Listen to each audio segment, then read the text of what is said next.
was something where someone did something to that man, then they did that for absolutely no reason. It was like dust in the wind, man. Cruising down the street in my 6'4", jocking the b****s, slapping the hoes, went to the park to get the scoop. Knuckleheads out there, cold shooting some hoop. I interviewed Eazy-E in 1987 from a high school newspaper. I pick up the phone, it's like Ruthless Records, 310. I was like, doo-doo-doo. Hello, is Eazy-E in? Nope. I said, all right, well, listen, I think he's got a hit on his hands. I'd like to interview him. Here's my number. I'm from a big-time newspaper in the Bay. A boy named Eric left a message for you. You lying. Yes, it's Eric Wrighton. Is him. What's up, man? Hey, love the single, love to interview. Are you up for it? He was like, sure. Man, I'm just talking straight bullshit to this dude on the phone. He's happy to be interviewed. The title of the piece was called Eazy Does It Very Well. It's the first article on Eazy and N.W.A. Right before the piece dropped, he calls me. He's like, hey, what's up, man? I'm like, what's up? He's like, who do you write for? Was it the Chronicle? I'm 17. I'm writing for the Oceana Foghorn, man. I hope you don't hate me. Who cares, man? No one writes about us. Run that shit. What do you need? He didn't care at all. And then we just stayed homies. Please welcome Compton's own Eazy-E. Would you say that you're a gangster? Not anymore. Not anymore. Why is that? What made you give up that lifestyle? I didn't give it up. You didn't give it up. Different person.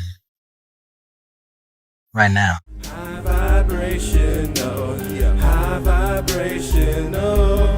To my fans, I would like to say to my fans, thanks for your support and stay true to the game. And don't ever believe people who tell lies. In the spring of 1995, hip-hop lost one of its most iconic figures, seemingly overnight. Eric Wright, known to the world as Eazy-E, the godfather of gangsta rap, was just 30 years old when he passed away after a sudden rapid decline in health. The official cause was complications from AIDS, but for many close to him, and those who look back at the circumstances, questions linger. Was Eazy-E's death a tragic illness, or did something far more sinister unfold? Now, I actually had a conversation with Eazy before he passed away. I think I was on a video set. I don't remember which one it was, but somebody just randomly came up and handed me a cell phone and said, you guys should talk, right? So I got on the phone and it was Eric. And, we started talking about the mistakes we had made in the past and, potentially getting back together and making another record. And first of all, I gotta say peace to everybody from the death row camp. Also gotta say peace to the family and children of Eazy-E. Word up. Let's move past the way Snoop reacted. Probably nothing. Born and raised in Compton, California, Eric Wright emerged in the 1980s, reportedly using money from drug dealing to help fund Ruthless Records, the label he co-founded. This label would give birth to N.W.A, the groundbreaking group that pulled gangsta rap into the mainstream and courted controversy, notably after the FBI issued a warning about their anti-police anthem. Despite internal conflicts that led to the departures of Ice Cube and Dr. Dre, Eazy remained a formidable force in music, his reputation cemented. By early 1995, there were even whispers of an N.W.A reunion, hinting at a potential new chapter. But a different, unexpected battle was brewing. By 1994, Eazy had begun experiencing breathing issues he dismissed as asthma. The cough worsened, leading him to check into a hospital around February 16, 1995. He was released 3 days later, feeling better, even going straight from the hospital to the studio. Yet the improvement was fleeting. On February 24th, back in the studio, Eazy's condition plummeted rapidly. His friend and artist, B.G. Knockout, found him wheezing heavily, sweating, and struggling to speak. He was in the back of the studio, in that little hallway. And I went out there like 2 or 3 times. I'm like, E, can you please come on and do your little part so we can turn this album in? He was like, hold on. The last time I went out, he was wheezing real heavily. Within roughly 90 minutes, his lungs collapsed. Recognizing the severity, bodyguards rushed him to Cedar-Sinai Medical Center. When his lungs actually collapsed in the studio, Wasn't nobody there but me, Donovan, and my cousin, because we was working on our album. It was there the devastating diagnosis was delivered. He had acquired immune deficiency syndrome, or AIDS, and doctors warned he had little time left. Just days before his death, on March 16th, Eazy issued a public statement, read by his attorney, to inform his fans and emphasize the importance of protection. That same week, old feuds were put to rest as former N.W.A. members, including Dr. Dre and Ice Cube, visited him in the hospital. Was doing the Nate Dogg video and the Dog Pound video, and during that video shoot, I was talking to Eazy on the telephone, and we were setting up meetings to get together. Me, him, Cube, Yella, and Ren. You know, everybody else was with it, but you know, it was just me and Eazy that had to come to a settlement. You know, so we settled on the meeting. We were gonna hook it up. Actually, my conception got us together. Believe it. Until I went to the hospital and saw him, you know, and it hit me pretty hard. It was like, yo, I mean, it's different when you hear about like Magic having it, and because, you know, I don't know Magic, you know, I just know Magic is the bomb on the basketball court, and when I see him out, he cool, you know, it's like, what's up? But I grew up with Eric, and it was like, it's just like your brother passing away, you know what I'm saying? It was close like that, because the time that we spent apart can't even touch the time that we spent together, because we were apart and mad at each other. Eazy's health deteriorated with frightening speed. He contracted pneumonia, became unable to breathe on his own, and suffered paralysis. After an unsuccessful surgery, he was placed in an induced coma. His young son recalled seeing doctors rush in, tubes, and the beeping of machines. On March 26, 1995, barely a month after his initial hospital visit, he passed away. But the unnatural swiftness of his death immediately raised questions. How could a man who, according to those who saw him like Crazy Bone, appeared normal right up until his final moments, die so quickly from a disease people were known to live with for years? I've always had the same story ever since it happened. And I still got the same story to this day. And like I always say, you know what I'm saying? You know, I've known people that died from AIDS, and I've seen people that died from full-blown AIDS. Just like I've known people that died from cancer and stage 4 cancer. And when you're about to die from these things, you look like you're about to die from these things.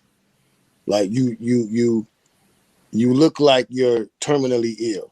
That's what I'm saying. I have not seen anybody die that had full-blown AIDS that still look healthy, except Eazy-E.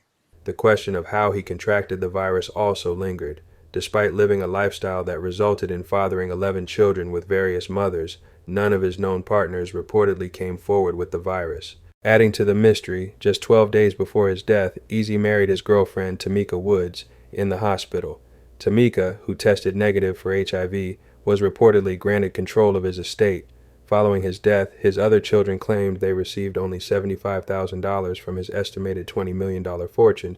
Suspicions arose, particularly because doctors claimed Eazy was in critical condition and possibly paralyzed around the time of the marriage. Could he have truly consented and signed legal documents? Compounding the doubt, the signature on the marriage certificate was reportedly typed, not handwritten. Eazy's son has alleged forged signatures and altered death certificates. However, his son spoke directly about his passing and erased suspicions about wrongdoing from within their family. Like, hey, you know, well, what the fuck happened, or what was that signaled him out and took him out, you know what I mean? So I never believe that, me, myself. Have you went back and checked with the hospital and tried to look at records or anything? By the time I got to that age, it wasn't a drive for me to go want to find out. You know, I just know, you know what I mean? Only God knows, and I feel like, you know what I mean, in the sense that, you know what I mean, he's reassuring me as far as when my thought process is going is not in the wrong way, but my sisters did. You know, I never wanted to really do it. My sisters did, and again, you got forged signatures, you got doctors who can't find right now, you got, you know, death certificates that were altered, you know what I mean? You got all kind of stuff, you know what I mean? So, you know, it's a mystery to it, you know what I mean? Individuals just asked me, it's like, it'll be a time I'll speak on it in a documentary. But as far as in just, you know, it was my sister's dreams to want to really find out. I was at that age to where me finding out is going to do what. The conspiracy theories quickly began to swirl.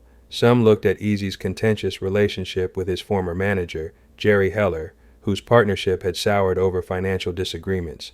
However, perhaps the most persistent theory points to his bitter rival, leading to intense animosity.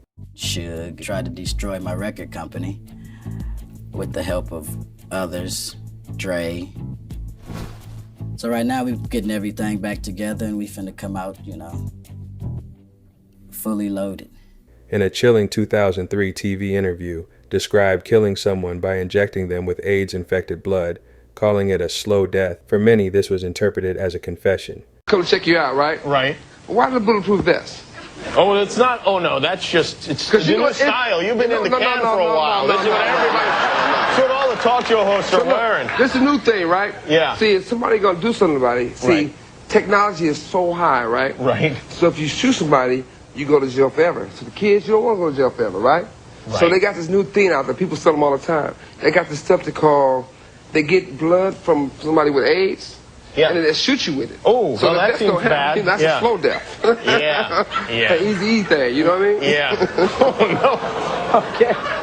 Way to lighten the mood. Yeah. Wow. Supporting this dark possibility, artist Frost claimed Eazy contracted HIV not sexually, but through tainted needles during acupuncture after an ATV accident.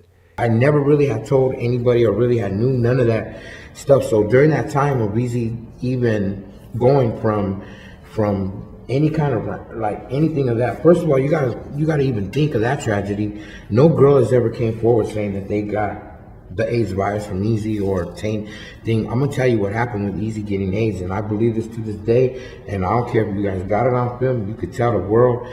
They gave him tainted needles with acupuncture needles that tainted him and gave it to him because he got hurt in Honda Valley on quad runners, and he was riding quads, and what happened is that someone, I won't say the name, but people know the name. I don't want to say that name because it's a devil's name, but another person in rap, if you know your history of rap, calls him a devil. So if you know your history in rap or West Coast rap, you'll know who I'm saying. Further clouding the picture is the conflicting information regarding the official cause of death. BG Knockout claimed the original death certificate listed cardiac arrest, while Eazy's daughter E.B. Wright found one stating pneumonia due to AIDS. You can't see it, but I'm just going to read it to you. So it says, immediate cause, pneumocystis carinii pneumonia due to acquired immune deficiency syndrome. So it does say AIDS. Was the tragic, rapid death of Eric Wright simply the course of a terrible disease, or was it the result of a deliberate act, a conspiracy that has remained hidden for decades? The mystery continues to haunt the history of hip-hop. Could I ask you a question about you personally? Is there a misconception about Eazy-E that you would like to look into the camera and clear up? Because we hear so much, we see so much. What would you like to say about Eazy? Let me see. First of all, I want to start off with those studio gangsters out there. No, wait. What's the I just want to define it for Middle America. A studio gangster. It's somebody that's not real. They go in the studio and all of a sudden become hard when they used to do dance music. Okay. I'll tell you about it a little later. Okay. I don't believe nothing they say anyway. Talking about I ganked them for whatever and all that, so don't ever believe everything you hear. Yeah, okay. Feet are funny, aren't they? I'm just comfortable, man. You gave me this robe, so I had to I really am flattered. Guys, where do we go next?